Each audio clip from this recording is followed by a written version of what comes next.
বিসমিল্লাহির রহমানির রহিম। আসসালামু আলাইকুম। ওহুদের প্রান্তরে জবলে রুমায় আমি অবস্থান করছি। আজকে আমি আপনাদেরকে এমন একটা ভিডিও দেখাবো যা সোশ্যাল মিডিয়া আগে আসেনি। তো সেটা কোথায়? ওয়াদি হামরা। ওয়াদি হামরাটা কি? আমরা জানি এইখান থেকে শিক্ষা নিয়ে, ইসলামের শিক্ষা নিয়ে প্রিয় নবী সাল্লাল্লাহু আলাইহি ওয়াসাল্লাম যুদ্ধ শেষ করে আহত অবস্থায় যখন মদিনায় আবার প্রবেশ করে, মদিনায় গিয়েও তার কাফেররা হয়তো আবার আক্রমণ করতে পারে, তার যে দূরদর্শিতার জন্যই তিনি আবার সেই আহত সাহাবীদের নিয়ে আবার যাত্রা শুরু করেন। তিনি, আমরা মিকাত জানি, মিকাতের পরে একটা ওয়াদি, সেই ওয়াদির নাম ওয়াদি হামরা। সেখানে গিয়ে ওয়াদি আকিকের পাশে ক্যাম্প করেন। আর শত্রুরা তখন অলরেডি মক্কা রাস্তা আমরা জানি, আমরা বীরে রোহা নাম শুনেছি, সেই বীরে রোহা ওয়াদি রোহায় গিয়ে অলরেডি যারা শত্রু তারা সেখানে অবস্থান করে, সেখানে ক্যাম্প করে। খালিদ বিন ওয়ালিদ সহ, আবু সুফিয়ান সহ সবাই চিন্তা করে যে আমরা তো যুদ্ধে জিতেই গেছিলাম, তাহলে আমরা খালিয়াতে কেন যাচ্ছি? তাদের মনে আবার আক্রমণের একটা পায়তারা শুরু হয় এবং তারা আক্রমণ করতে যায়। এই জন্যই প্রিয় নবী সাল্লাল্লাহু আলাইহি ওয়াসাল্লাম সেখানে যান এবং সেই ওয়াদি হামরায় যান। চলুন আমরা সেই ওয়াদি হামরার যে ব্যবস্থাগুলো, যে ব্যাপারগুলো, সেগুলো আপনাদের দেখানোর ব্যবস্থা করি। যুদ্ধের পরে আল্লাহ রাসূল সাল্লাল্লাহু আলাইহি ওয়াসাল্লাম মক্কার কাফের এবং মুশরিকদের যে পশ্চাৎধাবন করেছিলেন, উহুদ যুদ্ধের ঠিক একদিন পরেই যখন মদিনার অধিকাংশ মানুষ যখন আহত, রাসূল সাল্লামের সাহাবীদের ভিতর থেকে ৭০ জন সাহাবী যখন শহীদ হয়েছেন, মদিনার অবস্থা অত্যন্ত থমথমে অবস্থা। এমন সময় আল্লাহ রাসূল সাল্লাল্লাহু আলাইহি ওয়াসাল্লাম মদিনা শহর রক্ষা করার জন্য, মদিনা শহরকে একটা প্রোটেক্টেড বলয়ের ভিতরে নিয়ে আসার জন্য তিনি অত্যন্ত দূরদর্শী একটা সিদ্ধান্ত নিলেন। তিনি তখন যুদ্ধে তার এই প্রজ্ঞা দিয়েই তিনি এটা বিচার বিশ্লেষণ করে উপনীত হয়েছিলেন যে মদিনার ভূমি যে কোনো সময় মক্কা কাফের মুশরিকদের দ্বারা পুনরায় আক্রমণ হতে পারে। এ কারণেই রাসূল সাল্লাল্লাহু আলাইহি ওয়াসাল্লাম যুদ্ধের ঠিক একদিন পরেই ৮ শাওয়াল যুদ্ধ সংঘটিত হয়েছিল। ৬ শাওয়াল, ৭ শাওয়াল তিনি তার বাসায় যেয়ে পৌঁছান।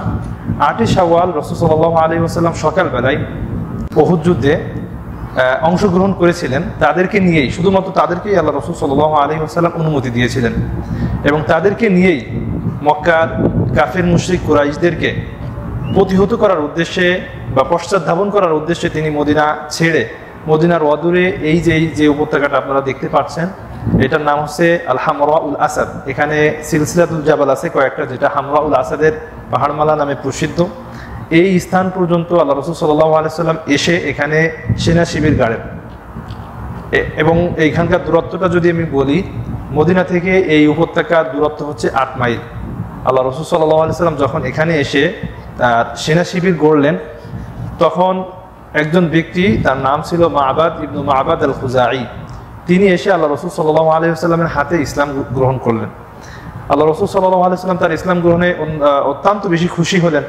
আল্লাহ রাসূল সাল্লাল্লাহু আলাইহি ওয়াসাল্লাম তাকে একটা দায়িত্ব দেন যে তুমি এখান থেকে যে মক্কার মুশরিকরা যেখানে যে উপনীত হয়েছে, মক্কার মুশরিকরা যখন উহুদ যুদ্ধের পরে তখন মদিনা ছেড়ে তারা বেশ দূরে চলে গিয়েছিল, মদিনা থেকে প্রায় ৩৬ মাইল দূরে রাওহা নামক স্থানে তখন তারা সেনা শিবির গেড়েছিল।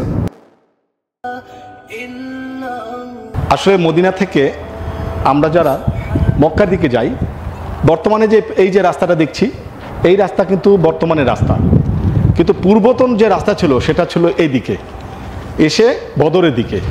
সেই বদরে এখান থেকে ৮০ কিলোমিটার দূরে বীরে রোহা। শুধু দর্শক, এই জায়গাটির নাম ওয়াদি রাওহা। এই ওয়াদি রওহায় সবাই এসে ক্যাম্প করত। আমরা সবাই জানি যেখানে পানির ধারা সেখানেই ক্যাম্প করা হতো। এখানে ছিল অনেকগুলো পানির কূপ, তার মধ্যে বিখ্যাত এই যে আমার পিছনে, সেটা হলো বীরে রোহা। মা'বাদ ইবনু মা'বাদ আল খুজাই তিনি তখন মক্কার ওই মুশরিকদের শিবিরে যে উপস্থিত হন, তখন তার কাছে আবু সুফিয়ান জিজ্ঞাসা করে বা তার কাছে জানতে চায় যে মদিনার অবস্থা কি, মদিনার কি খবর আছে। তখন মা'বাদ ইবনু মা'বাদ আল খুজাই আল্লাহ রাসূল সাল্লাল্লাহু আলাইহি ওয়াসাল্লামের নির্দেশিত দিক নির্দেশনায় তিনি তাদেরকে জানান যে মদিনার সমস্ত মানুষ এখন তারা পুনরায় প্রতিরোধ করার জন্য তাদের দিকে ধেয়ে আসছে। এক্ষেত্রে পুনরায় মদিনায় আক্রমণ করার কোনো সুযোগ তাদের কাছে অবশিষ্ট নাই। এই কথা যখন আবু সুফিয়ানের কাছে সে যখন জানিয়ে দেয়, তখন মক্কার মুশরিকরা আরো বেশি ভেঙে পড়ে এবং তাদের সামনে তারা দেখতে পায় যে আমাদের আর মদিনায় দ্বিতীয়বার আক্রমণ করার কোনো সুযোগ বাকি নেই। তখন তারা সেখান থেকে প্রস্থান করে মক্কাতে ফিরে যায় এবং সংকল্প করে যে সামনের বছর আমরা আবার প্রতিশোধ নিব। শুধু দর্শকবৃন্দ, আমরা ওয়াদি হামরা দেখানোর পরে এবার ফ্ল্যাশব্যাকে আমি ছোট ছোট টুকরো টুকরো করে এই যে উহুদের যুদ্ধের যে কাহিনীগুলো হয় বিভিন্ন জায়গায় গিয়ে সেগুলো দেখানোর ব্যবস্থা করছি। আমার সাথে থাকুন, দেখতে থাকুন। এই জায়গাটির নাম শাইখান। এখানে প্রিয়নবী সাল্লাল্লাহু আলাইহি ইসলাম এসে ক্যাম্প করেন, তাই এই মসজিদটির আরেকটি নাম মসজিদে দেরা। রাসূল সাল্লাল্লাহু আলাইহি ইসলাম লক্ষ্যচক্রের অন্তরালে এই রাস্তা থেকে আসে। এখানে ছিল অনেক বন জঙ্গল, তাই দূর থেকে এখানে গতিবিধি দেখা যেত না।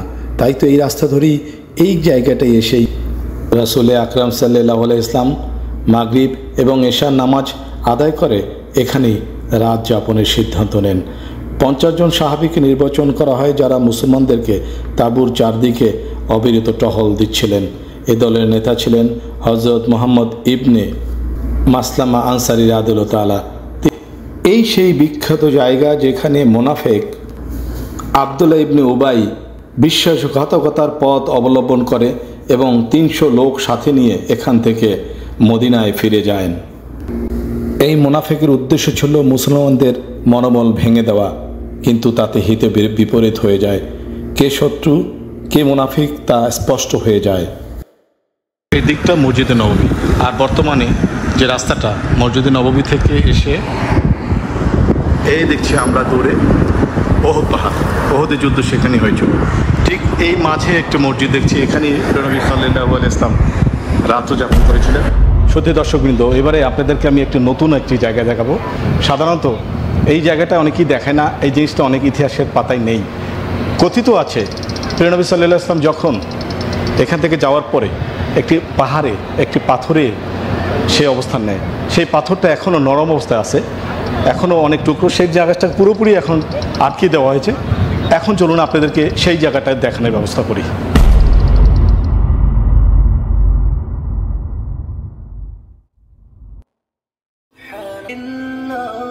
ये मस्जिद फस्सा है जहाँ नबी पाक सल्लल्लाहु अलैहि এটি মসজিদে ফাসা, जंग के बाद যেখানে নবী করিম সাল্লাল্লাহু আলাইহি ইসলাম যুদ্ধের পরে এখানে আসেন এবং এখানে এসে নামাজ পড়েন। मस्जिद के नाम এখানে এটিকে মসজিদে মুসাল্লা বা মসজিদে ফাসা বলা হয়।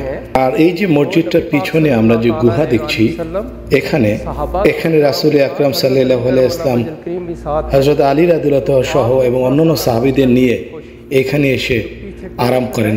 তার মাথাটা এখানে একটু ঠেস দিয়ে রাখেন এবং তখন আল্লাহ সুবহানাহু ওয়া তাআলা এই শক্ত পাথরকে নরম করে দেন। बिल्कुल मोम की तरह এরপর প্রিয় নবী হযরত মুহাম্মদ সাল্লাল্লাহু আলাইহি ওয়াসাল্লাম এখানে বসে নামাজ আদায় করেন এবং नमाज अदा তিনি ছিলেন আহত, তাই তো তাকে এখান থেকে তারা তখন ওই যে দূরে যে গুহা দেখা যায় সেখানে গিয়ে অবস্থান করেন। আলী রাদিয়াল্লাহু তাআলা এই সোজা এসে এখানে এসে আশ্রয় নেয়। হুজুর সাল্লাল্লাহু আলাইহি ওয়াসাল্লামকে তাকে তার যে রক্ত, সে রক্ত পানি দিয়ে ধৌত করে দেয়।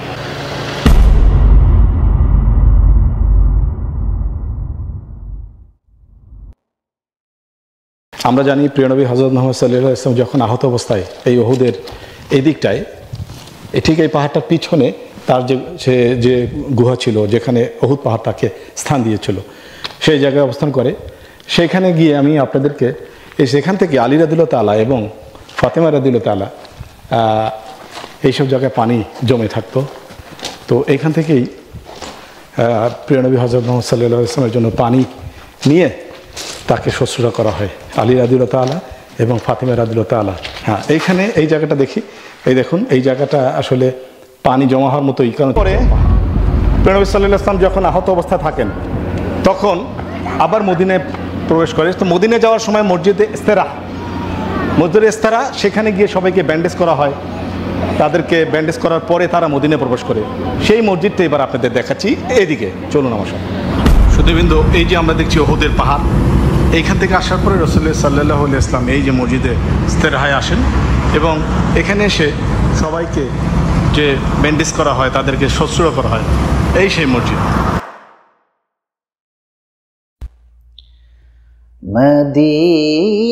মদিনায় মন যায় রে।